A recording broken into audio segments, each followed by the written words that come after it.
ਵਾਹਿਗੁਰੂ ਜੀ ਕਾ ਖਾਲਸਾ ਵਾਹਿਗੁਰੂ ਜੀ ਕੀ ਫਤਿਹ। TV84 ਦੇ ਸਾਰੇ ਦਰਸ਼ਕ ਤੇ ਸਰੋਤੇ ਜਿਹੜੇ ਸਾਡੇ ਨਾਲ ਨਾਰਥ ਅਮਰੀਕਾ ਦੇ ਵਿੱਚੋਂ ਬਣੇ ਹੋਏ ਆ ਜਾਂ ਫਿਰ ਫੇਸਬੁੱਕ ਰਾਹੀਂ ਦੁਨੀਆ ਭਰ ਵਿੱਚ ਬੈਠ ਕੇ ਸਾਨੂੰ ਦੇਖਿਆ ਸੁਣ ਰਹੇ ਆ, ਉਹਨਾਂ ਸਾਰਿਆਂ ਦਾ ਮੈਂ ਅਮਰਵੀਰ ਸਿੰਘ ਅੱਜ ਇਸ ਪ੍ਰੋਗਰਾਮ ਦੇ ਵਿੱਚ ਤਹਿ ਦਿਲੋਂ ਸਵਾਗਤ ਕਰਦਾ। ਵਿਊਅਰਸ, ਜਿਵੇਂ ਕਿ ਅਸੀਂ ਇਸ ਪ੍ਰੋਗਰਾਮ ਦੇ ਵਿੱਚ ਜਿਹੜੇ ਰੀਸੈਂਟ ਇਸ਼ੂਜ਼ ਹੈਗੇ ਆ, ਸਿੱਖ ਕੌਮ ਨੂੰ ਦਰਪੇਸ਼ ਜੋ ਮੁਸ਼ਕਲਾਂ ਨੇ ਉਹਨਾਂ 'ਤੇ ਵਿਚਾਰ ਚਰਚਾ ਕਰਦੇ ਹਾਂ। ਇਨ੍ਹਾਂ ਹੀ ਮੁਸ਼ਕਲਾਂ ਨੂੰ ਮੁੱਖ ਰੱਖਦਿਆਂ ਹੋਇਆਂ ਇਹਨਾਂ ਦੇ ਹੱਲ ਦੇ ਲਈ ਅੱਜ ਜਿਹੜੇ ਸਿੱਖ ਕੌਮ ਦੇ ਵਿੱਚ ਇਸ਼ੂਜ਼ ਉੱਭਰੇ ਹੋਏ ਆ, ਇਸ਼ੂਜ਼ ਚੱਲ ਰਹੇ ਆ, ਉਹ ਭਾਵੇਂ ਕਰੰਟ ਹੋਣ, ਪੋਲੀਟੀਕਲ ਹੋਣ ਜਾਂ ਸੋਸ਼ਲ ਹੋਣ ਜਾਂ 1984 ਜਾਂ ਤੋਂ ਪਿਛੋਕੜ ਨਾਲ ਉਹਨਾਂ ਦਾ ਸਬੰਧ ਹੋਵੇ, ਇਤਿਹਾਸ ਦੇ ਨਾਲ ਉਹਨਾਂ ਦਾ ਅਜੋਕੇ ਇਤਿਹਾਸ ਦੇ ਨਾਲ ਸਬੰਧ ਹੋਵੇ, ਇੱਦਾਂ ਦੇ ਹੀ ਕੁਝ ਇਸ਼ੂਜ਼ ਦੇ ਉੱਪਰ ਇੱਕ ਸੈਮੀਨਾਰ ਕੈਲੀਫੋਰਨੀਆ ਦੇ ਬੇ ਏਰੀਏ ਦੇ ਵਿੱਚ ਸਥਿਤ ਇੱਕ ਸ਼ਹਿਰ ਹੇਵਰਡ ਦੇ ਵਿੱਚ ਪੀਕਾਕ ਰੈਸਟੋਰੈਂਟ ਵਿਖੇ ਸੰਡੇ ਨੂੰ ਆਉਂਦੇ ਐਤਵਾਰ ਨੂੰ ਸੰਡੇ ਨੂੰ ਕਰਵਾਇਆ ਜਾ ਰਿਹਾ ਹੈ। ਸੋ ਉਸ ਸੈਮੀਨਾਰ ਦੇ ਸੰਬੰਧੀ ਅੱਜ ਅਸੀਂ ਗੱਲਬਾਤ ਕਰਾਂਗੇ। ਜਿਹੜੇ ਉਸ ਸੈਮੀਨਾਰ ਨੂੰ ਆਰਗੇਨਾਈਜ਼ ਕਰ ਰਹੇ ਆ ਅਕਾਲੀ ਦਲ ਅੰਮ੍ਰਿਤਸਰ ਦੀ ਜਿਹੜੀ ਵੈਸਟ ਕੋਸਟ ਦੀ ਯੂਨਿਟ ਹੈਗੀ ਹੈ, ਉਹਨਾਂ ਵੱਲੋਂ ਅਮਰੀਕਾ ਵੈਸਟ ਕੋਸਟ ਦੀ ਯੂਨਿਟ ਦੇ ਜਿਹੜੇ ਸੀਨੀਅਰ ਵਾਈਸ ਪ੍ਰੈਜ਼ੀਡੈਂਟ ਹੈਗੇ ਆ ਅਕਾਲੀ ਦਲ ਅੰਮ੍ਰਿਤਸਰ ਦੀ ਅਮਰੀਕਾ ਯੂਨਿਟ ਦੇ ਸਰਦਾਰ ਰੇਸ਼ਮ ਸਿੰਘ ਸਾਡੇ ਨਾਲ ਬੇਕਰਸਫੀਲਡ ਤੋਂ ਫੋਨ ਲਾਈਨ 'ਤੇ ਜੁੜੇ ਹੋਏ ਨੇ। ਆਓ ਉਹਨਾਂ ਨਾਲ ਮਿਲ ਕੇ ਅੱਜ ਦੀ ਵਿਚਾਰ ਚਰਚਾ ਦੀ ਸ਼ੁਰੂਆਤ ਕਰਦੇ ਹਾਂ। ਜੀ ਰੇਸ਼ਮ ਸਿੰਘ ਜੀ, ਤੁਹਾਡਾ ਸਵਾਗਤ ਹੈ ਜੀ। ਵਾਹਿਗੁਰੂ ਜੀ ਕਾ ਖਾਲਸਾ ਵਾਹਿਗੁਰੂ ਜੀ ਕੀ ਫਤਿਹ ਜੀ। ਵਾਹਿਗੁਰੂ ਜੀ ਕਾ ਖਾਲਸਾ ਵਾਹਿਗੁਰੂ ਜੀ ਕੀ ਫਤਿਹ ਜੀ। ਭਾਈ ਸਾਹਿਬ, ਸਾਰਿਆਂ ਤੋਂ ਪਹਿਲਾਂ ਤਾਂ ਮੈਂ ਜਿਹੜਾ ਇਹ ਸੈਮੀਨਾਰ ਹੋ ਰਿਹਾ ਹੈ ਇਹਦੀਆਂ ਡਿਟੇਲਸ ਹੀ ਤੁਹਾਡੇ ਕੋਲੋਂ ਜਾਣਨੀ ਚਾਹੂੰਗਾ ਕਿ ਕੀ ਹੈਗਾ ਇਹ ਸੈਮੀਨਾਰ ਦਾ ਵਿਸ਼ਾ ਤੇ ਕਿਹੜੇ ਸਪੀਕਰਸ ਨੇ ਜਿਹੜੇ ਉਹ ਇਸ ਸੈਮੀਨਾਰ ਦੇ ਵਿੱਚ ਸ਼ਾਮਲ ਹੋਣਗੇ। ਹਾਂਜੀ, ਇੱਕ ਤਾਂ ਮੈਂ ਸਭ ਤੋਂ ਪਹਿਲਾਂ ਇੱਕ ਵਾਰ ਫਿਰ ਤੁਹਾਨੂੰ, ਤੁਹਾਡੀ ਟੀਮ ਨੂੰ ਤੇ ਸਰੋਤਿਆਂ ਨੂੰ, ਦਰਸ਼ਕਾਂ ਨੂੰ ਸਾਰਿਆਂ ਨੂੰ ਫਤਿਹ ਅੱਜ ਕਰਦਾ ਜੀ। ਵਾਹਿਗੁਰੂ ਜੀ ਕਾ ਖਾਲਸਾ ਵਾਹਿਗੁਰੂ ਜੀ ਕੀ ਫਤਿਹ ਜੀ। ਇੱਕ ਮੈਂ ਥੋੜੀ ਜਿਹੀ ਇੱਥੇ ਕਰੈਕਸ਼ਨ ਕਰਦਾ ਜੀ। ਇਹ ਠੀਕ ਹੈ ਕਿ ਪ੍ਰੋਗਰਾਮ ਜਿਹੜਾ ਇਹ ਸ਼੍ਰੋਮਣੀ ਅਕਾਲੀ ਦਲ ਅੰਮ੍ਰਿਤਸਰ USA ਵੈਸਟ ਵੱਲੋਂ ਕਰਾਇਆ ਜਾ ਰਿਹਾ ਹੈ, ਪਰ ਜਿਹੜੀ ਮੇਰੀ ਪੋਜੀਸ਼ਨ ਹੈ, ਮੈਂ ਸੀਨੀਅਰ ਵਾਈਸ ਪ੍ਰੈਜ਼ੀਡੈਂਟ ਅਮਰੀਕਾ ਜੀ, ਨਾਟ ਕਿ ਵੈਸਟ ਹੈ। ਹਾਂਜੀ ਜੀ ਮੈਂ ਉਹੀ ਕਰੈਕਟ ਕੀਤਾ, ਮੈਂ ਬਾਅਦ ਦੇ ਵਿੱਚ ਮੈਂ ਵੈਸਟ ਦੀ ਯੂਨਿਟ ਕਿਹਾ, ਬਟ ਤੁਹਾਨੂੰ ਜਿਹੜਾ ਸੀਗਾ ਸੀਨੀਅਰ ਵਾਈਸ ਪ੍ਰੈਜ਼ੀਡੈਂਟ ਅਮਰੀਕਾ ਦੀ ਯੂਨਿਟ ਦੇ। ਤਾਂ ਵੈਸੇ ਚਲੋ ਮੈਂ ਕਲੀਅਰ ਕਰਦਾ। ਥੈਂਕ ਯੂ ਜੀ, ਬਹੁਤ ਧੰਨਵਾਦ। ਅਸੀਂ ਜਿਹੜਾ ਜੀ ਹੁਣ ਪਿਛਲੇ ਵਾਲੇ ਪਾਸੇ ਹੋਇਆ ਕਿ ਜਿਹੜਾ ਇਹ ਸੈਮੀਨਾਰ ਕਰਾਇਆ, ਇਹ ਬੜੇ ਲੰਮੇ ਸਮੇਂ ਤੋਂ ਮੇਰੇ ਮਨ ਦੇ ਵਿੱਚ ਇਹ ਵਿਚਾਰ ਜਿਹੜੀ ਆ ਰਹੀ ਸੀ ਕਿ ਅਸੀਂ ਹਮੇਸ਼ਾ ਜਿਹੜਾ ਉਹ ਪ੍ਰੋਗਰਾਮ ਜੇ ਗੁਰੂ ਘਰਾਂ 'ਚ ਵੀ ਕਰਦੇ ਹਾਂ, 1984 ਦੇ ਜੂਨ ਦੇ ਵਿੱਚ ਜੋ ਕੁਛ ਹੋਇਆ, ਜਾਂ ਅਸੀਂ ਨਵੰਬਰ ਦੀ ਗੱਲ ਕਰਦੇ ਹਾਂ, ਜਾਂ ਹੋਰ ਜੋ ਕੁਛ ਉਹ ਤੋਂ ਬਾਅਦ ਜੋ ਕੁਛ ਕੌਮ ਨਾਲ ਹੋਇਆ ਜੀ, ਉਹ ਸਾਡੀ ਇੱਕ ਟ੍ਰੈਡੀਸ਼ਨ ਦੇ ਤੌਰ ਤੇ ਬਣ ਗਿਆ ਕਿ ਅਸੀਂ ਗੁਰਦੁਆਰੇ 'ਚ ਅਖੰਡ ਪਾਠ ਸਾਹਿਬ ਕਰਾ ਲਿਆ, ਉਸ ਤੋਂ ਬਾਅਦ ਇੱਕ ਦੋ ਸਪੀਕਰ ਬੋਲ ਗਏ, ਜਾਂ ਅਸੀਂ ਕੋਈ ਸਾਡੇ ਕੀਰਤਨੀ ਵੀ ਜਿਹੜੇ ਭਾਈ ਸਾਹਿਬ ਨੇ ਉਹਨਾਂ ਨੇ ਕੀਰਤਨ ਕੀਤਾ। ਜਿਹੜੀ ਡਿਟੇਲ ਦੇ ਵਿੱਚ ਜੋ ਕੁਛ ਉਸ ਤੋਂ ਬਾਅਦ ਲਗਾਤਾਰ ਹੋਇਆ, ਉਹਦੇ 'ਚ ਅਸੀਂ ਕੀ ਖੱਟਿਆ, ਕੀ ਗਵਾਇਆ, ਉਹਦੇ ਤੇ ਕੋਈ ਗੰਭੀਰਤਾ ਨਾਲ ਵਿਚਾਰ ਨਹੀਂ ਹੋ ਸਕੀ।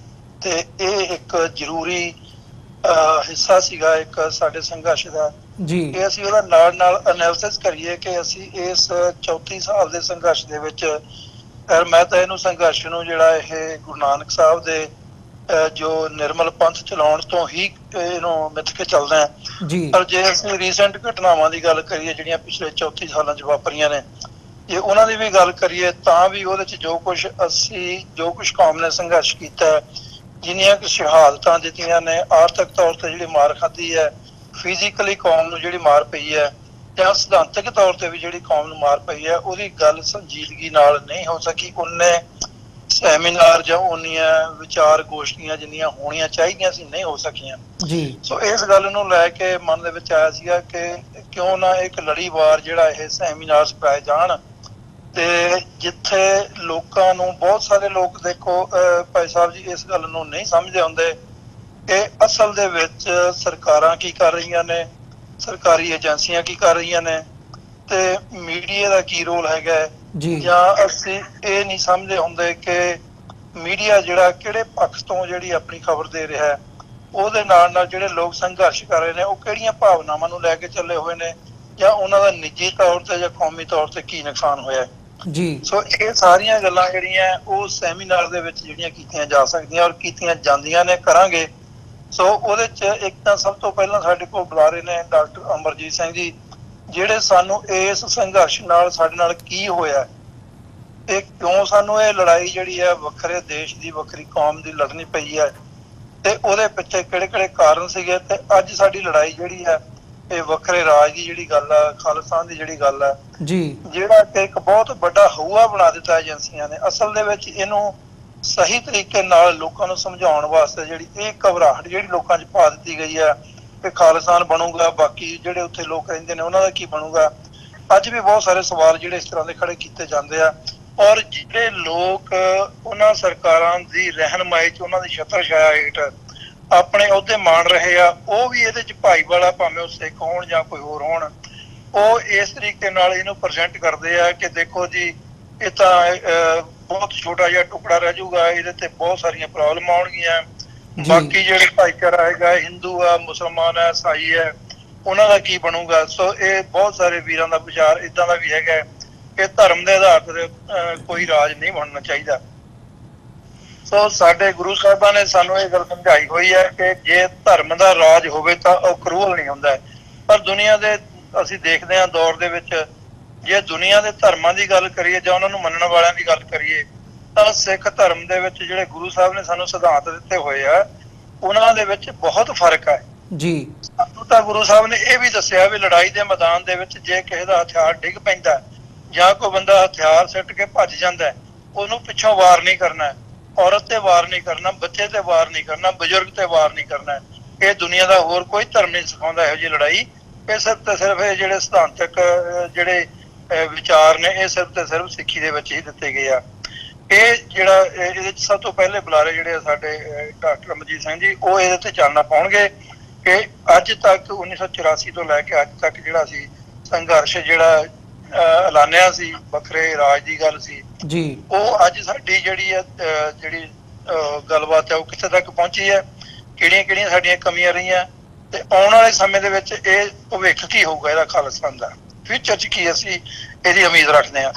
ਸੋ ਦੂਸਰੇ ਸਾਡੇ ਨਾਲ ਬੁਲਾਰੇ ਹੈਗੇ ਆ, ਜਿਹੜਾ ਧਾਰਮਿਕ ਇਸ਼ੂ ਜਿਹੜੇ ਇਸ ਵੇਲੇ ਚੱਲ ਰਹੇ ਨੇ ਪੰਜਾਬ ਦੇ ਵਿੱਚ, ਉਹ ਜਿਹੜੇ ਧਾਰਮਿਕ ਵਖਰੇਵੇਂ ਆ ਉਹ ਰੋਜ਼ ਦੀ ਰੋਜ਼ ਵੱਧ ਨਹੀਂ ਰਹੇ, ਉਹ ਬਹੁਤ ਵੱਡੀਆਂ ਵੱਡੀਆਂ ਪ੍ਰੋਬਲਮਾਂ ਵੀ ਕੌਮ ਦੇ ਲਈ ਖੜੀਆਂ ਕਰ ਰਹੇ ਨੇ। ਜਿਵੇਂ ਅੱਜ ਅਸੀਂ ਬਹੁਤ ਸਮਾਂ ਪਹਿਲਾਂ ਅਸੀਂ ਗੱਲ ਕਰਦੇ ਹਾਂ ਸੁੰਨੀ ਸ਼ੀਆ ਦੀ ਗੱਲ ਕਰਦੇ ਹਾਂ ਵੀ ਉਹ ਵੰਡੇ ਗਏ ਕਿੱਦਾਂ ਲੜਦੇ ਨੇ, ਔਰ ਇੱਕ ਮੁਲਕ ਦੂਸਰੇ ਮੁਲਕ ਨੂੰ ਕਿੱਦਾਂ ਮਤਲਬ ਹੜੱਪ ਜਾਣ ਵਾਸਤੇ ਤਿਆਰ ਬੈਠਾ ਹੈ।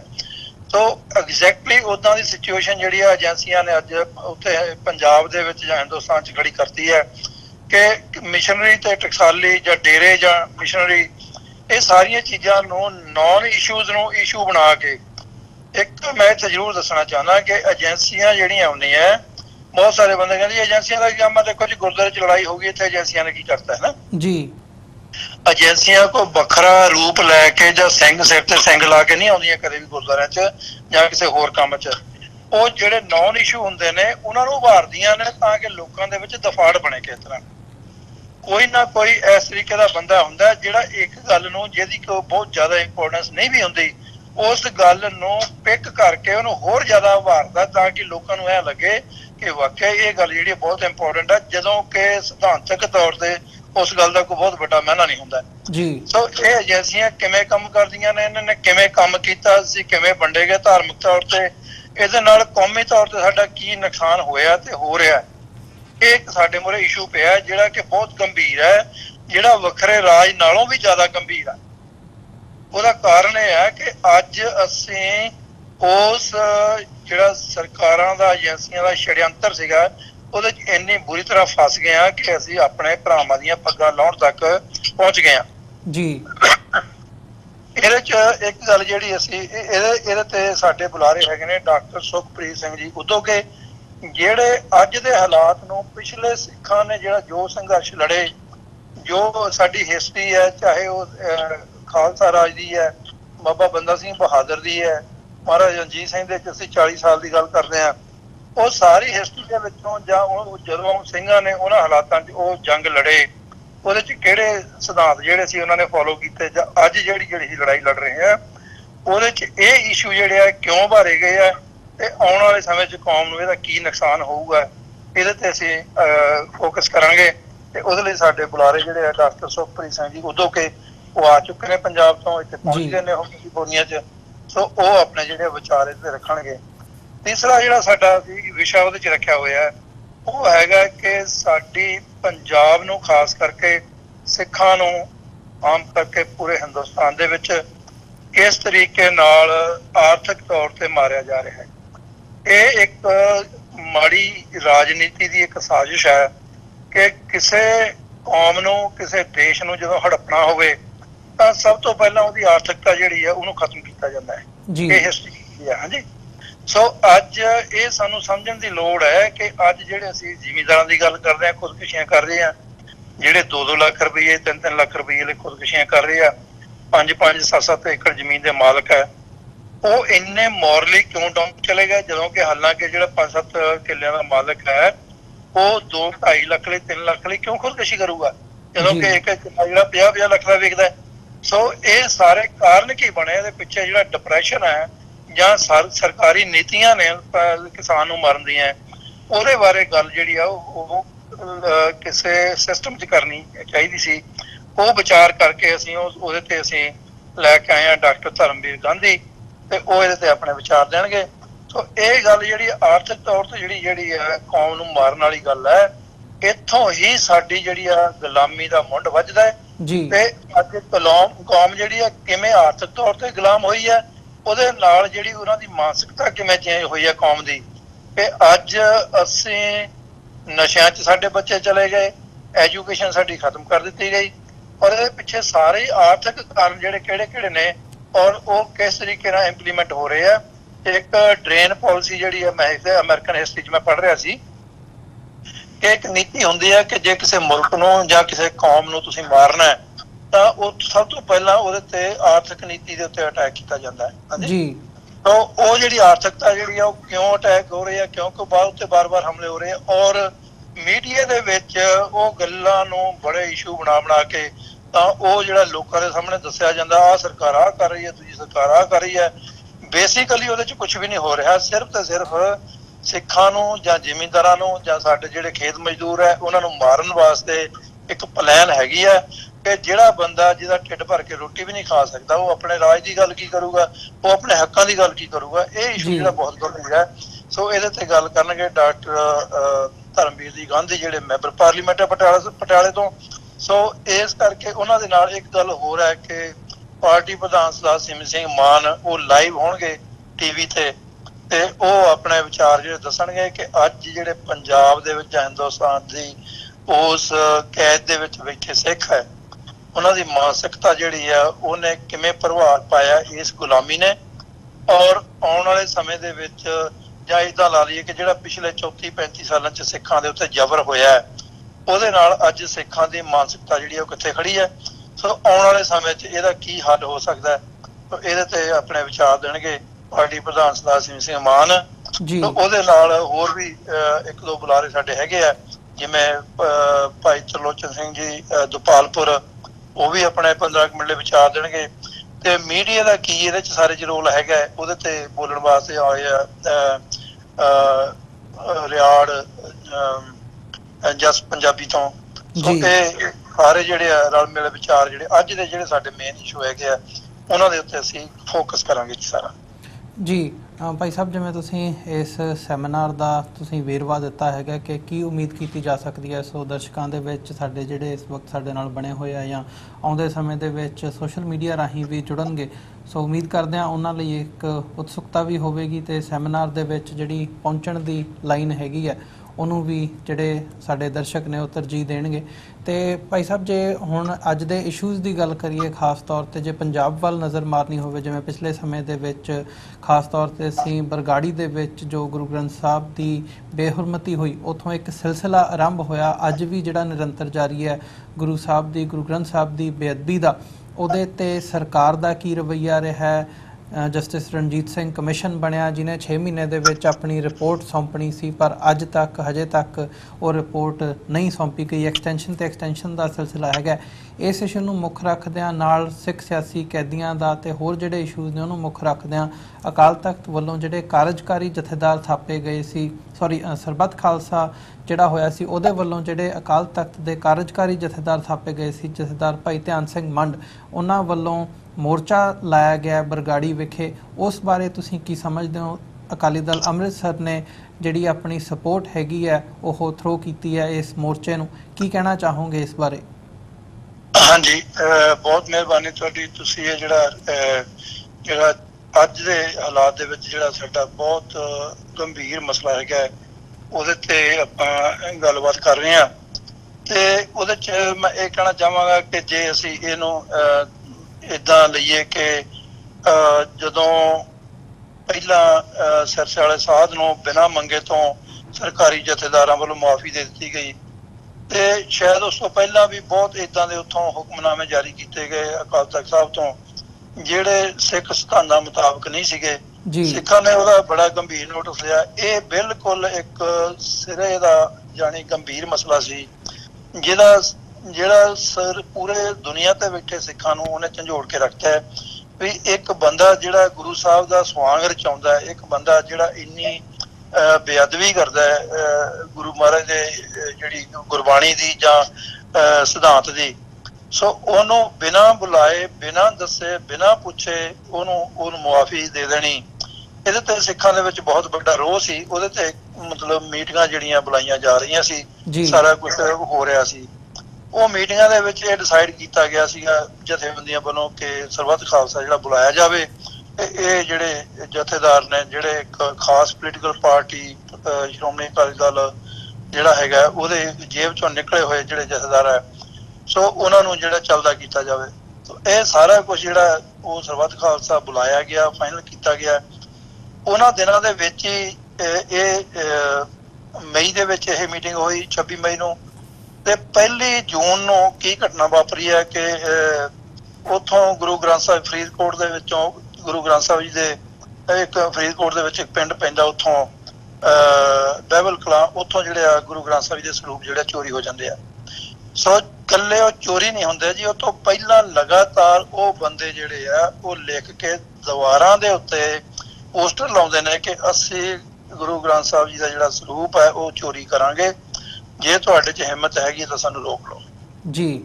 ਉਹਨਾਂ ਨੇ ਉਹ ਸਾਰੀ ਰਿਪੋਰਟ ਪੁਲਿਸ ਨੂੰ ਕਰਾਈ ਗਈ, ਪਰ ਪੁਲਿਸ ਨੇ ਕੋਈ ਐਕਸ਼ਨ ਨਹੀਂ ਲਿਆ, ਕੋਈ ਇਹਦੀ ਛਾਣਬੀਣ ਨਹੀਂ ਕੀਤੀ। ਅਖੀਰ ਕੀ ਗੱਲ, ਉਹਨਾਂ ਨੇ ਆਪਣੀ ਜਿਹੜੀ ਗੱਲ ਸੀ ਉਹਨੂੰ ਅੰਜਾਮ ਦਿੱਤਾ ਹੈ ਤੇ ਉਹਦੇ ਨਾਲ ਸਿੱਖਾਂ ਦੇ ਵਿੱਚ ਬਹੁਤ ਵੱਡਾ ਰੋਹ ਜਾਗਿਆ ਹੈ। ਤੇ ਉਹਨਾਂ ਨੇ ਮਤਲਬ ਪ੍ਰੋਟੈਸਟ ਦੇ ਤੌਰ ਤੇ ਉਹਨਾਂ ਨੇ ਬਰਗਾੜੀ ਦੇ ਵਿੱਚ ਧਰਨਾ ਦਿੱਤਾ ਹੈ। ਬਹੁਤ ਸਿੱਖ ਕੌਮ ਦਾ ਜਿਹੜਾ ਬਹੁਤ ਵੱਡਾ ਰਿਸਪੌਂਸ ਸੀ ਉਹਦੇ 'ਚ ਸਾਰੀਆਂ ਧਿਰਾਂ ਜਿਹੜੀਆਂ ਲਗਭਗ ਇਨਵੋਲਵ ਹੋਈਆਂ। ਤੇ ਉਹਦੇ 'ਚ ਜਦੋਂ ਮਤਲਬ ਪ੍ਰੋਟੈਸਟ ਕਰ ਰਹੇ ਸੀਗੇ ਤਾਂ ਉਸ ਵੇਲੇ ਅਕਾਲੀ ਦਲ ਬਾਦਲ ਦੀ ਸਰਕਾਰ ਸੀ ਤੇ ਉਹਨਾਂ ਨੇ ਉਸ ਪ੍ਰੋਟੈਸਟ ਨੂੰ ਖਡਾਉਣ ਵਾਸਤੇ ਉਹਨਾਂ ਨੇ ਪਹਿਲਾਂ ਪਾਣੀ ਦੀਆਂ ਵਿਛਾੜਾਂ, ਹੋਰ ਲਾਠੀ ਚਾਰਜ, ਤੇ ਅਖੀਰ ਜਾ ਕੇ ਉਹਨਾਂ ਨੇ ਉੱਥੇ ਸ਼ਾਂਤਮਈ ਪ੍ਰੋਟੈਸਟ ਕਰ ਰਹੇ ਲੋਕਾਂ ਦੇ ਉੱਤੇ ਗੋਲੀ ਵੀ ਚਲਾਈ, ਜਿਹਦੇ ਨਾਲ 2 ਸਿੰਘ ਸ਼ਹੀਦ ਹੋਏ। ਜਿਹੜਾ ਹੁਣ ਅੱਜ ਜਿਹੜਾ ਮੁੱਦਾ ਸਾਡੇ ਸਾਹਮਣੇ ਜਿਹੜਾ ਅੱਜ ਸੰਘਰਸ਼ ਚੱਲ ਰਿਹਾ ਹੈ, ਉਹ ਇਸ ਗੱਲ ਨੂੰ ਲੈ ਕੇ 3 ਇਸ਼ੂਜ਼ ਜਿਹੜੇ ਉਹਨਾਂ ਨੇ ਲਏ ਇਸ ਵੇਲੇ। ਇੱਕ ਤਾਂ ਸਭ ਤੋਂ ਪਹਿਲਾਂ ਕਿ ਗੁਰੂ ਗ੍ਰੰਥ ਸਾਹਿਬ ਜੀ ਦੇ ਸਰੂਪਾਂ ਦੀ ਜਿਹੜੀ ਬੇਅਦਬੀ ਹੋਈ ਹੈ ਉਹਦਾ ਕੋਈ ਵੀ ਜਿਹੜਾ ਦੋਸ਼ੀ ਹੈ ਉਹ ਫੜਿਆ ਨਹੀਂ ਗਿਆ। ਸਜ਼ਾਵਾਂ ਤਾਂ ਬਹੁਤ ਦੂਰ ਦੀ ਗੱਲ ਹੁੰਦੀ ਆ, ਪਰ ਉਹ ਕਿਸੇ ਨੂੰ ਇਸ ਮਾਮਲੇ 'ਚ ਅਰੈਸਟ ਵੀ ਨਹੀਂ ਕੀਤਾ ਗਿਆ। ਜਿਹੜਾ ਹੁਣ ਇਹ ਜਿਹੜਾ ਇਨਸਾਫ ਧਰਨਾ ਜਿਹੜਾ ਉਹ ਤੋਂ ਬਾਅਦ ਕੁਝ ਬੰਦੇ ਫੜੇ ਗਏ ਆ ਜੀ। ਉਹਦੇ ਨਾਲ ਦੂਸਰਾ ਇਹ ਸੀ ਵੀ ਜਿਹੜਾ ਇਨੋਸੈਂਟ ਸਿੱਖਾਂ ਨੂੰ ਜਿਹੜੇ ਪੀਸਫੁਲੀ ਜਿਹੜਾ ਉੱਥੇ ਪ੍ਰੋਟੈਸਟ ਕਰ ਰਹੇ ਸੀ ਉਹਨਾਂ ਤੇ ਗੋਲੀਆਂ ਚਲਾਈਆਂ ਗਈਆਂ। 80 ਦੇ ਕਰੀਬ ਜਿਹੜੇ ਸਿੰਘ ਜ਼ਖਮੀ ਹੋਏ, 2 ਸਿੰਘ ਸ਼ਹੀਦ ਹੋਏ। ਸੋ ਉਹ ਜਿਹੜੇ ਸਿੰਘਾਂ ਦੀ ਉੱਤੇ ਗੋਲੀਆਂ ਚਲਾਉਣ ਵਾਲੇ ਪੁਲਿਸ ਵਾਲੇ ਸੀਗੇ ਉਹਨਾਂ ਨੂੰ ਅਣਪਛਾਤੇ ਕਹਿ ਕੇ FIR ਦਰਜ ਕੀਤੀ ਗਈ। ਸੋ ਬਿਲਕੁਲ ਜਿਵੇਂ ਏਦਾਂ ਕਿ ਜਿਵੇਂ ਸਿੱਖਾਂ ਨੂੰ ਮੂਰਖ ਬਣਾਉਣ ਵਾਸਤੇ ਜਾਂ ਗੁਲਾਮੀ ਦਾ ਅਹਿਸਾਸ ਕਰਾਉਣ ਵਾਸਤੇ ਇਹ ਸਾਰਾ ਕੁਝ ਕੀਤਾ ਜਾ ਰਿਹਾ ਹੈ। ਤੇ ਉਹਦੇ ਨਾਲ ਜਿਹੜਾ ਤੀਸਰਾ ਵਿਸ਼ਾ ਜਿਹੜਾ ਸੀਗਾ ਉਹ ਵੀ ਬਹੁਤ ਗੰਭੀਰ ਹੈ। ਸਾਡੇ ਵੀਰ ਜਿਨ੍ਹਾਂ ਨੇ 1984 ਤੋਂ ਲੈ ਕੇ ਉਹ ਜੋ ਕੁਛ ਉਹ ਸੰਘਰਸ਼ ਲੜਿਆ ਹੈ ਤੇ ਕੁਛ ਸ਼ੱਕੀ ਤੌਰ ਤੇ ਬਹੁਤ ਸਾਰੇ ਲੋਕਾਂ ਨੂੰ ਅਰੈਸਟ ਕਰਕੇ ਉਹਨਾਂ ਨੂੰ ਜੇਲ੍ਹਾਂ 'ਚ ਸਿੱਟਿਆ ਗਿਆ। ਉਹ ਜੇਲ੍ਹਾਂ ਜਿੰਨੀਆਂ ਉਹਨਾਂ ਨੂੰ ਸਜ਼ਾਵਾਂ ਕੋਰਟ ਵੱਲੋਂ ਦਿੱਤੀਆਂ ਗਈਆਂ ਉਹ ਸਜ਼ਾਵਾਂ ਬਹੁਤ ਦੇਰ ਪਹਿਲਾਂ ਪੂਰੀਆਂ ਕਰ ਚੁੱਕੇ। ਉਹਦੇ ਬਾਵਜੂਦ ਵੀ ਸਰਕਾਰੀ ਬਦਨੀਤੀ ਮੁਤਾਬਕ ਦੇ ਥੱਲੇ ਉਹਨਾਂ ਨੂੰ ਜੇਲ੍ਹਾਂ 'ਚੋਂ ਰਿਹਾ ਨਹੀਂ ਕੀਤਾ ਜਾ ਰਿਹਾ। ਇਹਦੇ ਤੇ ਕਈ ਸਰਕਾਰਾਂ ਆਈਆਂ, ਕਈ ਵਾਰੀ ਇਹ ਇਸ਼ੂ ਉੱਠਿਆ, ਧਰਨੇ ਵੀ ਲੱਗੇ, ਭੁੱਖ ਹੜਤਾਲਾਂ ਵੀ ਹੋਈਆਂ, ਬਹੁਤ ਕੁਝ ਹੋਇਆ, ਪਰ ਕੋਈ ਰਿਜ਼ਲਟ ਜਿਹੜਾ ਉਹਦੇ ਸਾਹਮਣੇ ਨਹੀਂ ਆਇਆ। ਪਹਿਲਾਂ 2-4 ਬੰਦਿਆਂ ਨੂੰ ਜਿਹੜਾ ਟੈਂਪਰੇਰੀ ਜਿਹੜੀ ਰਿਲੀਫ ਦਿੱਤੀ ਗਈ 28 ਦਿਨ ਦੀ, ਪਰ ਉਹ ਉੱਥੇ ਛੱਡ ਦਿੱਤਾ ਗਿਆ। ਪਰ ਸਰਕਾਰ ਮੁੜ ਕੇ ਘੁੰਮ ਕੇ ਫਿਰ ਉਸੇ ਜਗ੍ਹਾ ਤੇ ਆ ਗਈ ਕਿ ਉਹਨਾਂ ਨੂੰ ਫਿਰ ਉੱਥੇ ਬੰਦੀ ਬਣਾ ਕੇ ਰੱਖਿਆ ਹੋਇਆ।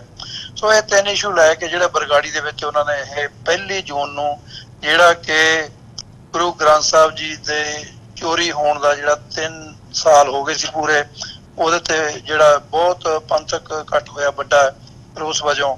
ਸੋ ਉਦਣ ਜਿਹੜੇ ਸਰਬੱਤ ਖਾਲਸਾ ਵੱਲੋਂ ਥਾਪੇ ਗਏ ਕਾਰਜਕਾਰੀ ਸੀ ਅਕਾਲ ਤਖ਼ਤ ਸਾਹਿਬ ਦੇ ਜਥੇਦਾਰ ਭਾਈ ਧਿਆਨ ਸਿੰਘ ਜੀ ਮੰਡ, ਉਹਨਾਂ ਨੇ ਐਲਾਨ ਕੀਤਾ ਹੈ ਔਰ ਪਹਿਲਾਂ ਕਾਫੀ ਲੰਮੇ ਸਮੇਂ ਤੋਂ ਇਹ ਜਿਹੜੀ ਆ ਵਿਚਾਰ ਚੱਲ ਰਹੀ ਸੀ ਕਿ ਅਸੀਂ ਗੱਲਾਂ ਨਾਲ ਹੁਣ ਕਿਸੇ ਬੰਨੇ ਨਹੀਂ ਲੱਗ ਸਕਦੇ, ਕੋਈ ਨਾ ਕੋਈ ਗੰਭੀਰ ਨੋਟਿਸ ਜਿਹੜਾ ਲੈਣਾ ਪੈਣਾ, ਕਿਸੇ ਨਾ ਕਿਸੇ ਨੂੰ ਇਹਦੇ 'ਚ ਆਪਣੀ ਜਿਹੜੀ ਆ ਉਹ ਕੁਰਬਾਨੀ ਦੇਣੀ ਪੈਣੀ ਆ, ਤਾਂ ਇਹ ਸਾਡਾ ਜਿਹੜਾ ਸਿੱਖਾਂ ਦੇ ਮਸਲੇ ਆ ਜਿਹੜੇ ਇਹ ਕੁਛ ਹੱਲ ਹੋ ਸਕਣਗੇ। ਪਰ ਅਲਟੀਮੇਟ ਜਿਹੜਾ ਅਸੀਂ ਅੱਜ ਵੀ ਇਹ ਮਹਿਸੂਸ ਕਰਦੇ ਹਾਂ ਕਿ ਜਦੋਂ ਤੱਕ ਸਿੱਖਾਂ ਕੋਲ ਆਪਣਾ ਰਾਜ ਨਹੀਂ ਹੈਗਾ ਉਦੋਂ ਤੱਕ ਸਾਡਾ ਧਰਮ ਜਿਹੜਾ ਉਹ ਸੇਫ ਨਹੀਂ ਹੈਗਾ। ਮੈਂ ਇਸੇ ਤੁਹਾਡੇ ਮੀਡੀਅਮ ਰਾਹੀਂ ਇਹ ਸਾਰੇ ਸਿੱਖਾਂ ਨੂੰ ਜਿਹੜੇ ਬਾਹਰ ਬੈਠੇ ਆ ਜਾਂ ਜਿਹੜੇ ਪੰਜਾਬ ਜਾਂ ਹਿੰਦੁਸਤਾਨ ਦੇ ਬਾਕੀ ਕੋਨਿਆਂ 'ਚ ਬੈਠੇ ਆ, ਉਹਨਾਂ ਨੂੰ ਇਹ ਹੱਥ ਜੋੜ ਕੇ ਬੇਨਤੀ ਕਰਦਾ ਹੈ ਕਿ ਇਹ ਬੜੀ ਦੇਰ ਬਾਅਦ ਇੰਨੀ ਸੁਚਮਤਾ ਨਾਲ ਦ੍ਰਿੜਤਾ ਨਾਲ ਜਿਹੜਾ ਇਹ ਸੰਘਰਸ਼ ਜਿਹੜਾ ਸ਼ੁਰੂ ਕੀਤਾ ਗਿਆ ਤੇ ਇਹਦੇ 'ਚ ਜਿਵੇਂ ਅਲੱਗ-ਅਲੱਗ ਜਾਣੀ ਜਿਹੜੇ ਸਾਡੇ ਬਾਬੇ ਕਹਿੰਦੇ ਅਸੀਂ ਉੱਥੇ ਪੰਜਾਬ ਦੇ ਵਿੱਚ ਹੈਗੇ ਆ ਜਾਂ ਹੋਰ ਜਿਹੜੀਆਂ ਧਾਰਮਿਕ ਸ਼ਖਸੀਅਤਾਂ ਹੈਗੀਆਂ, ਪੋਲੀਟੀਕਲ ਲੋਕ ਹੈਗੇ ਆ, ਇੱਕ ਬਾਦਲ ਤੇ ਕਾਂਗਰਸ ਨੂੰ ਛੱਡ ਕੇ ਬਾਕੀ ਸਾਰਿਆਂ ਨੇ ਹੀ ਉਹਦੇ 'ਚ ਸਹਿਯੋਗ ਦੇਣ ਦਾ ਭਰੋਸਾ ਦਵਾਇਆ ਔਰ ਉੱਥੇ ਜਾ ਕੇ ਹਾਜ਼ਰੀ ਭਰੀ ਹੈ। ਸੋ ਇਹ ਕੋਈ ਰਾਜਨੀਤਿਕ ਇਸ਼ੂ ਨਹੀਂ ਹੈਗਾ, ਇਹ ਗੱਲ ਸਾਰਿਆਂ ਨੂੰ ਕਲੀਅਰ ਹੋਣੀ ਚਾਹੀਦੀ ਹੈ। ਇਹ ਧਾਰਮਿਕ ਇਸ਼ੂ ਹੈ, ਸਿੱਖਾਂ ਦੀ ਹੋਂਦ ਦਾ ਇਸ਼ੂ ਹੈ, ਸਿੱਖਾਂ ਦੇ ਧਰਮ ਗ੍ਰੰਥਾਂ ਦੀ ਪਵਿੱਤਰਤਾ ਦਾ ਇਸ਼ੂ ਹੈ। ਸੋ ਇਹ ਇਸ ਤਰੀਕੇ ਨਾਲ ਨਹੀਂ ਲੈਣਾ ਚਾਹੀਦਾ ਵੀ ਕੌਣ ਲਾ ਰਿਹਾ ਤੇ ਕਿਉਂ ਲਾ ਰਿਹਾ ਹੈ। ਇਹ ਗੱਲ ਬਿਲਕੁਲ ਕਲੀਅਰ ਹੈ ਕਿ ਸਾਡੇ ਧਾਰਮਿਕ ਤੌਰ ਤੇ ਜਿਹੜੇ ਸਾਡੇ ਤੇ ਹਮਲੇ ਕੀਤੇ ਜਾ ਰਹੇ ਆ, ਜਿਵੇਂ ਲੇਟਲੀ ਅਸੀਂ ਦੇਖਦੇ ਹਾਂ ਕਿ ਨਿਸ਼ਾਨ ਸਾਹਿਬ ਜਿਹੜੇ ਆ ਉਹ ਪਾੜੇ ਜਾ ਰਹੇ ਆ, ਛਬੀਲਾਂ ਜਿਹੜੀਆਂ ਨੇ ਉਹ ਕੈਂਸਲ ਕਰਾਈਆਂ ਜਾਏ ਕਹਿ ਕੇ ਵੀ ਤੁਸੀਂ ਪਰਮਿਸ਼ਨ ਨਹੀਂ ਲਈ। ਨਵੇਂ ਕੇਸਾਂ ਦੇ ਵਿੱਚ ਸਾਡੇ ਸਿੱਖਾਂ ਨੂੰ, ਬੱਚਿਆਂ ਨੂੰ, ਸਾਡਿਆਂ ਨੂੰ ਫਸਾਇਆ ਜਾ ਰਿਹਾ ਹੈ। ਪੰਜਾਬ ਆਲਮੋਸਟ ਉਹਨੇ ਖਾਲੀ ਕਰਤਾ ਹੈ। ਇੱਕ ਗੱਲ ਮੈਂ ਅਮਰਵੀਰ ਸਿੰਘ ਜੀ ਜ਼ਰੂਰ ਕਹਿਣਾ ਚਾਹਨਾ ਅੱਜ ਦੇ ਹਾਲਾਤ 'ਚ ਕਿ ਬੇਸ਼ੁਮਾਰ ਲੋਕ ਜਿਨ੍ਹਾਂ ਦੀ ਗਿਣਤੀ ਵੀ ਨਹੀਂ ਕੀਤੀ ਜਾ ਸਕਦੀ, ਉੱਥੋਂ ਨੌਜਵਾਨ ਬੱਚੇ ਬਜ਼ੁਰਗ ਸਾਡੇ ਜਿਹੜੇ ਆ ਉਹ ਮਾਈਗ੍ਰੇਟ ਹੋ ਕੇ ਬਾਹਰਲੇ ਕੰਟਰੀਆਂ 'ਚ ਜਾ ਰਹੇ ਆ। ਪੰਜਾਬ ਆਲਮੋਸਟ ਇਹਨਾਂ ਨੇ ਖਾਲੀ ਕਰ ਦਿੱਤਾ ਹੈ। ਜਿਹੜੇ ਸੀਗੇ ਬਚ ਗਏ ਉਹਨਾਂ ਨੂੰ ਨਸ਼ਿਆਂ ਤੇ ਲਾ ਕੇ ਇਹਨਾਂ ਨੇ ਸਾਡੀ ਉਹ ਪਵਿੱਤਰ ਧਰਤੀ ਜਿਹੜੀ ਹੈ ਉਹਨੂੰ ਕਹਿੰਦੇ ਵੀ ਕਬੀਰ ਧਰਤੀ ਸਾਦਗੀ ਤਸਕਰ ਬੈਠਾ ਹੈ, ਉਹ ਚੋਰਾਂ ਦੇ ਹੱਥ 'ਚ ਆ ਗਈ ਆ ਸਾਰੀ ਕਮਾਂਡ ਜਿਹੜੀ ਹੈ। ਸੋ ਇਹ ਗੁਰੂ ਸਾਹਿਬਾਂ ਦੀ ਧਰਤੀ ਸੀ, ਗੁਰੂ ਸਾਹਿਬਾਂ ਦੇ ਪਵਿੱਤਰ ਚਰਨ ਉੱਥੇ ਪਏ ਸੀ। ਉਹਨਾਂ ਨੇ ਇੱਕ ਪਵਿੱਤਰ ਸਿਧਾਂਤ ਦਿੱਤਾ ਸੀ ਮਨੁੱਖਤਾ ਨੂੰ, ਜਿਹੜਾ ਸਾਰੀ ਮਨੁੱਖਤਾ ਵਾਸਤੇ ਸਾਂਝਾ ਸੀ। ਪਰ ਉਹ ਜਿਹੜੀਆਂ ਸਮੇਂ ਦੀਆਂ ਸਰਕਾਰਾਂ ਲਾ ਲਓ ਜਾਂ ਉਹ ਵੱਡੀ ਬਹੁ ਗਿਣਤੀ ਜਿਹੜੀ ਹੈ ਉਹ ਜਿਨ੍ਹਾਂ ਨੂੰ ਐਂ ਲੱਗਿਆ ਕਿ ਇਹ ਜਿਹੜੇ ਸਿਧਾਂਤ ਹੈ ਉਹਨਾਂ ਦੇ ਜਿਹੜੇ ਮਨ ਘੜਤ ਜਿਹੜੇ ਬਣਾਈਆਂ ਹੋਈਆਂ ਸੀ ਉਹਨਾਂ ਨੇ ਰੀਤਾਂ, ਉਹਨਾਂ ਨੂੰ ਬਹੁਤ ਵੱਡਾ ਚੈਲੰਜ ਕਰਦੇ ਆ ਤੇ ਉਹਨਾਂ ਨੇ ਉਸ ਗੱਲ ਨੂੰ ਲੈ ਕੇ ਇਸ ਸਿਧਾਂਤ ਨੂੰ ਸਮਾਪਤ ਕਰਨ ਵਾਸਤੇ ਹਰ ਹੀਲਾ ਵਰਤ ਰਹੇ ਆ। ਔਰ ਸਿੱਖਾਂ ਨੂੰ ਅੱਜ ਦੀ ਤਰੀਕ 'ਚ ਇਹ ਗੱਲ ਜਿਹੜੀ ਹੈ ਸਮਝ ਲੈਣੀ ਚਾਹੀਦੀ ਹੈ ਕਿ ਜੇ ਪੰਜਾਬ ਦੇ ਸਿੱਖ ਨਾ ਜਾਗੇ, ਪੰਜਾਬ ਦੇ ਸਿੱਖ ਤਾਂ ਜਾਗਣਗੇ ਜੇ ਬਾਹਰਲੇ ਸਿੱਖ ਜਿਹੜੇ ਆ ਇਹ ਗੁਰੂ ਦੀ ਸੋਚ ਨੂੰ ਲੈ ਕੇ ਚੱਲਣਗੇ। ਜਿਹੜਾ ਅੱਜ ਅਸੀਂ ਜਿਹੜਾ ਵੰਡੀਆਂ ਪਾਈਆਂ ਹੋਈਆਂ ਇਹਦੇ ਤੇ ਮੈਂ ਬਹੁਤ ਸਖਤੀ ਨਾਲ ਇਹ ਗੱਲ ਕਹਿਣੀ ਚਾਹੁੰਦਾ ਕਿ ਜਿਹੜਾ ਸਿੱਖ ਕਿਸੇ ਇਸ ਇਸ਼ੂ ਦੇ ਉੱਤੇ ਕਿ ਮੈਂ ਟਕਸਾਲੀ ਆ ਜਾਂ ਮੈਂ ਮਿਸ਼ਨਰੀ ਆ, ਇਸ ਗੱਲ ਦੇ ਉੱਤੇ ਕਿਸੇ ਦਸਤਾਰ ਨੂੰ ਹੱਥ ਪਾਉਂਦਾ ਉਹ ਸਿੱਖ ਨਹੀਂ ਹੈਗਾ। ਮੈਂ ਦਾਅਵੇ ਨਾਲ ਕਹਿੰਦਾ ਕਿ ਜਿਹੜਾ ਗੁਰੂ ਦਾ ਸਿੱਖ ਹੈ ਉਹ ਵਿਚਾਰ ਕਰਦਾ ਹੈ, ਸੰਵਾਦ ਕਰਦਾ ਹੈ, ਬੈਠ ਕੇ ਗੱਲ ਕਰਦਾ, ਤਰੀਕੇ ਨਾਲ ਗੱਲ ਕਰਦਾ ਹੈ ਔਰ ਗੁਰੂ ਦੇ ਸਿਧਾਂਤ 'ਚ ਰਹਿ ਕੇ ਗੱਲ ਕਰਦਾ ਹੈ। ਕਿਸੇ ਸਿੱਖ ਦੀ ਪੱਗ ਲਾਉਣਾ ਇਹ ਕਿਸੇ ਸਿੱਖ ਦਾ ਕਰਮ ਨਹੀਂ ਹੈਗਾ। ਸਿੱਖ ਤਾਂ ਜਿਵੇਂ ਪਹਿਲਾਂ ਕਹਿ ਚੁੱਕਿਆ ਕਿ ਗੁਰੂ ਸਿਧਾਂਤ ਮੁਤਾਬਕ ਕਿਸੇ ਨਿਹੱਥੇ ਤੇ ਵਾਰ ਨਹੀਂ ਕਰਦਾ, ਕਿਸੇ ਬਜ਼ੁਰਗ ਤੇ ਵਾਰ ਨਹੀਂ ਕਰਦਾ, ਕਿਸੇ ਔਰਤ ਤੇ ਵਾਰ ਨਹੀਂ ਕਰਦਾ, ਬੱਚੇ ਤੇ ਵਾਰ ਨਹੀਂ ਕਰਦਾ। ਅਸੀਂ ਅੱਜ ਜਿਹੜੀਆਂ ਗੱਲਾਂ ਕਰ ਰਹੇ ਹਾਂ ਇਹ ਬਿਲਕੁਲ ਸਿੱਖੀ ਸਿਧਾਂਤ ਮੁਤਾਬਕ ਨਹੀਂ ਹੈਗੀਆਂ। ਜਿਹੜਾ ਬੰਦਾ ਸੱਚਾਈ ਦੀ ਗੱਲ ਕਰਦਾ ਹੈ, ਜਿਹੜਾ ਬੰਦਾ ਸੱਚਾਈ ਦੇ ਨਾਲ ਖੜਦਾ ਹੈ, ਉਹਨੂੰ ਇਸ ਤਰ੍ਹਾਂ ਦੇ ਟੈਗ ਲਾ ਦਿੱਤੇ ਜਾਂਦੇ ਜੀ ਇਹ ਤਾਂ ਮਿਸ਼ਨਰੀ ਆ ਜੀ, ਫਲਾਣਾ ਜੀ। ਇਹ ਗੱਲਾਂ ਜਿਹੜੀਆਂ ਇਹ ਸਾਨੂੰ ਬਹੁਤ ਦੂਰ ਲੈ ਜਾਣਗੀਆਂ ਸਿੱਖੀ ਸਿਧਾਂਤ ਤੋਂ। ਸੋ ਮੈਂ ਦੋਵੇਂ ਹੱਥ ਜੋੜ ਕੇ ਸਮੂਹ ਸਿੱਖ ਸੰਗਤ ਨੂੰ ਇਸ ਗੱਲ ਤੇ ਬੇਨਤੀ ਕਰਦਾ ਕਿ ਗੁਰੂ ਦੇ ਸਿਧਾਂਤ ਨੂੰ ਸਮਝੋ। ਸਭ ਤੋਂ ਪਹਿਲਾਂ ਸਾਡਾ ਫਰਜ਼ ਬਣਦਾ ਇਹ ਹੈ ਕਿ ਅਸੀਂ ਆਪਣੇ ਗੁਰੂ ਗ੍ਰੰਥ ਸਾਹਿਬ ਜੀ ਜਿਹੜਾ ਸ਼ਬਦ ਗੁਰੂ ਹੈ ਉਹਨੂੰ ਆਪਣਾ ਗੁਰੂ ਮੰਨ ਕੇ ਚੱਲੀਏ ਤੇ ਅਸੀਂ ਜਿਹੜੇ ਗੁਰੂ ਦੇ ਦਿੱਤੇ ਹੋਏ ਸਿਧਾਂਤ ਹੈ ਉਹਨਾਂ ਤੇ ਪੈਰਾ ਦੇਈਏ। ਜੀ ਬਿਲਕੁਲ ਭਾਈ ਸਾਹਿਬ, ਤੁਹਾਡਾ ਬਹੁਤ ਬਹੁਤ ਧੰਨਵਾਦ। ਤੁਸੀਂ ਆਪਣਾ ਸਮਾਂ ਕੱਢਿਆ ਤੇ ਸਾਡੇ ਨਾਲ ਵਿਚਾਰਾਂ ਦੀ ਸਾਂਝ ਪਾਈ ਹੈ। ਤੇ ਮੈਂ ਉਮੀਦ ਕਰਦਾ ਤੇ ਇੱਕ ਦਰਸ਼ਕਾਂ ਦੇ ਲਈ ਮੈਂ ਦੱਸ ਵੀ ਦਿਆਂ ਦੁਬਾਰਾ, ਹਾਲਾਂਕਿ TVT4 ਤੇ ਐਡ ਵੀ ਚੱਲ ਰਹੀ ਹੈ, ਜਿਹੜਾ ਇਹ ਸੈਮੀਨਾਰ ਕੈਲੀਫੋਰਨੀਆ ਦੇ ਹੇਵਰਡ ਸ਼ਹਿਰ ਦੇ ਵਿੱਚ ਬੇ ਏਰੀਏ ਦੇ ਵਿੱਚ ਹੋਣ ਜਾ ਰਿਹਾ ਹੈ, ਪੀਕਾਕ ਰੈਸਟੋਰੈਂਟ ਦੇ ਵਿੱਚ ਸੰਡੇ ਨੂੰ ਤਕਰੀਬਨ 2 ਵਜੇ ਦੁਪਹਿਰ ਦਾ ਟਾਈਮ ਹੈਗਾ ਪੈਸੀਫਿਕ ਟਾਈਮ। ਇੱਥੋਂ ਦੇ ਨਿਊਯਾਰਕ ਦੇ ਟਾਈਮ ਦੇ ਮੁਤਾਬਕ 3 ਘੰਟੇ ਦਾ ਟਾਈਮ ਡਿਫਰੈਂਸ ਹੈਗਾ। ਇਹ ਜਿਹੜਾ ਸੈਮੀਨਾਰ ਹੈ ਇਹਦਾ ਲਾਈਵ ਪ੍ਰਸਾਰਣ TV84 ਤੇ ਕੀਤਾ ਜਾਵੇਗਾ। ਇਹਦੀ ਜਿਹੜੀ ਡਿਟੇਲ ਇਨਫੋਰਮੇਸ਼ਨ ਹੈਗੀ ਹੈ ਤੁਸੀਂ ਸਕਰੀਨ ਤੇ ਵੀ ਦੇਖ ਸਕਦੇ ਹੋ। ਸੋ ਇਹਦਾ ਜਿਹੜਾ ਲਾਈਵ ਪ੍ਰਸਾਰਣ ਹੈ ਉਹ TV84 ਤੇ ਕੀਤਾ ਜਾਵੇਗਾ। ਇਹਨਾਂ ਸ਼ਬਦਾਂ ਦੇ ਨਾਲ ਹੀ ਮੈਂ ਭਾਈ ਸਾਹਿਬ ਤੁਹਾਡੇ ਕੋਲੋਂ ਵੀ ਇਜਾਜ਼ਤ ਚਾਹੂੰਗਾ ਤੇ ਬਹੁਤ ਬਹੁਤ ਧੰਨਵਾਦ ਤੁਹਾਡਾ। ਵਾਹਿਗੁਰੂ ਜੀ ਕਾ ਖਾਲਸਾ, ਵਾਹਿਗੁਰੂ ਜੀ ਕੀ ਫਤਿਹ ਜੀ। ਹਾਂਜੀ, ਅਮਰਵੀਰ ਸਿੰਘ ਜੀ, ਤੁਹਾਡਾ, ਤੁਹਾਡੀ ਟੀਮ ਦਾ, ਪੂਰੇ ਚੈਨਲ ਦਾ ਔਰ ਸਰੋਤਿਆਂ ਦਾ ਮੈਂ ਤਹਿ ਦਿਲੋਂ ਧੰਨਵਾਦ ਕਰਦਾ ਔਰ ਆਸ ਕਰਦਾ ਕਿ ਇਹ ਦੋ ਇਸ਼ੂ ਜਿਹੜਾ, ਇੱਕ ਤਾਂ ਸੈਮੀਨਾਰ ਜਿਹੜਾ ਇਹ ਹੋ ਰਿਹਾ ਹੈ ਉਹਦੇ ਚ ਸੰਗਤ ਜਿਹੜੀ ਆ ਵੱਧ ਚੜ ਕੇ ਆਪਣਾ ਹਿੱਸਾ ਪਾਊਗੀ ਤਾਂ ਕਿ ਅਸੀਂ ਕੋਈ ਗੰਭੀਰ ਵਿਚਾਰਾਂ ਕਰ ਸਕੀਏ। ਦੂਸਰਾ ਜਿਹੜਾ ਬਰਗਾੜੀ ਵਾਲਾ ਜਿਹੜਾ ਮੋਰਚਾ ਲੱਗਿਆ ਇਨਸਾਫ ਮੋਰਚਾ, ਉਹਦੇ ਚ ਆਪਣੇ ਜਿਹੜੇ ਪੰਜਾਬ ਚ ਬੈਠੇ ਆ ਵੀਰ ਭੈਣਾਂ, ਉਹਨਾਂ ਨੂੰ ਇਸ ਗੱਲ ਲਈ ਸੁਚੇਤ ਕਰੋ ਕਿ ਉਹ ਉਸ ਮੋਰਚੇ ਦੇ ਵਿੱਚ ਸਾਥ ਦੇਣ ਤਾਂ ਕਿ ਅਸੀਂ ਇਸ ਨੂੰ ਆਪਣੀ ਸਫਲਤਾ ਤੱਕ ਲਿਜਾ ਸਕੀਏ। ਸੋ ਜੋ ਸਿੱਖਾਂ ਦੀ ਜਿਹੜੀ ਉੱਥੇ ਦੁਰਦਸ਼ਾ ਹੋ ਰਹੀ ਹੈ ਉਹਦੇ ਬਾਰੇ ਕੁਝ ਠੱਲ ਪਾਈ ਜਾ ਸਕੇ। ਸੋ ਇੰਨੀਆਂ ਬੇਨਤੀਆਂ ਨਾਲ ਸਾਰਿਆਂ ਦਾ ਧੰਨਵਾਦ ਕਰਦਾ ਹੋਇਆ ਅਤੇ ਅੱਜ ਕਰਦਾ ਜੀ ਵਾਹਿਗੁਰੂ ਜੀ ਕਾ ਖਾਲਸਾ, ਵਾਹਿਗੁਰੂ ਜੀ ਕੀ ਫਤਿਹ ਜੀ। ਵਿਊਅਰਸ, ਉਮੀਦ ਕਰਦੇ ਹਾਂ ਕਿ ਜਿਹੜੀ ਸਾਡੀ ਅੱਜ ਦੀ ਗੱਲਬਾਤ ਸੀ ਅਕਾਲੀ ਦਲ ਅੰਮ੍ਰਿਤਸਰ ਦੀ ਅਮਰੀਕਾ ਯੂਨਿਟ ਦੇ ਸੀਨੀਅਰ ਵਾਈਸ ਪ੍ਰੈਜ਼ੀਡੈਂਟ ਸਰਦਾਰ ਰੇਸ਼ਮ ਸਿੰਘ ਹੋਰਾਂ ਦੇ ਨਾਲ ਉਹ ਤੁਹਾਨੂੰ ਜ਼ਰੂਰ ਪਸੰਦ ਆਈ ਹੋਵੇਗੀ। ਸੋ ਜਾਂਦੇ ਜਾਂਦੇ ਤੁਹਾਡੇ ਚਰਨਾਂ ਦੇ ਵਿੱਚ ਵੀ ਬੇਨਤੀ ਹੈ, TV84 ਨੂੰ ਅੱਗੇ ਵਧਾਉਣ ਦੇ ਲਈ, ਚੱਲਦਾ ਰੱਖਣ ਦੇ ਲਈ ਸਾਨੂੰ ਤੁਹਾਡੀ ਸਹਾਇਤਾ ਦੀ ਲੋੜ ਹੈ। TV84 ਨੂੰ ਡੋਨੇਟ ਕਰਨ ਦੇ ਲਈ ਤੁਸੀਂ ਸਾਡੀ ਵੈਬਸਾਈਟ www.tv84.tv ਤੇ ਜਾ ਕੇ ਸਾਨੂੰ ਡੋਨੇਟ ਕਰ ਸਕਦੇ ਹੋ ਤੇ ਮੰਥਲੀ ਡੋਨੇਸ਼ਨਸ ਦੇ ਲਈ ਪਲੇਜ ਕਰ ਸਕਦੇ ਹੋ www.tv84.tv। ਇਸੇ ਦੇ ਨਾਲ ਵਿਊਅਰਸ, ਅਸੀਂ ਅੱਜ ਦੇ ਪ੍ਰੋਗਰਾਮ ਦੇ ਵਿੱਚ ਤੁਹਾਡੇ ਕੋਲੋਂ ਇੱਥੇ ਹੀ ਇਜਾਜ਼ਤ ਚਾਹਾਂਗੇ। ਕੱਲ੍ਹ ਨੂੰ ਦੁਬਾਰਾ ਤੁਹਾਡੇ ਨਾਲ ਫਿਰ ਮੁਲਾਕਾਤ ਹੋਵੇਗੀ। ਤਦ ਤੱਕ ਲਈ ਇਜਾਜ਼ਤ ਦਿਓ ਜੀ। ਵਾਹਿਗੁਰੂ ਜੀ ਕਾ ਖਾਲਸਾ, ਵਾਹਿਗੁਰੂ ਜੀ ਕੀ ਫਤਿਹ।